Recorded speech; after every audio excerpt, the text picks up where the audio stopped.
اللهم ارفع البلاء عن الحرمين الشريفين عاجلا غير آجل، ولا تحرمنا الطواف بكعبته ولا الصلاة في روضة نبيه. اللهم لا تحرمنا الطواف بكعبته ولا الصلاة في روضته.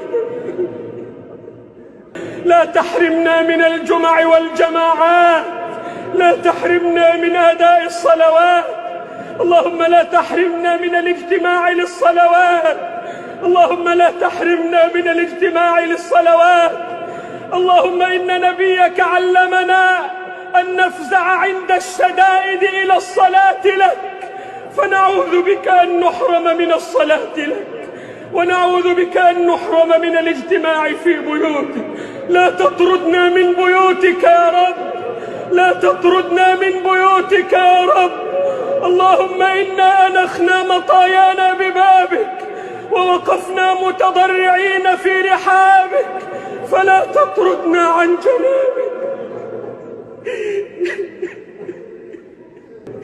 اللهم اجعل هذا الوباء تذكيرا للعصاة والمذنبين، واجعله ردعا للظالمين والمتجبرين، واجعله حسرة على الكافرين والمنافقين. اللهم وأنج المستضعفين، وفك أسر المأسورين، وارحم ضعفنا يا أرحم الراحمين. اللهم ارحمنا فإنك بنا راحم، ولا تعذبنا فأنت علينا قادر، والطف بنا فيما جرت به المقادير، إنك على كل شيء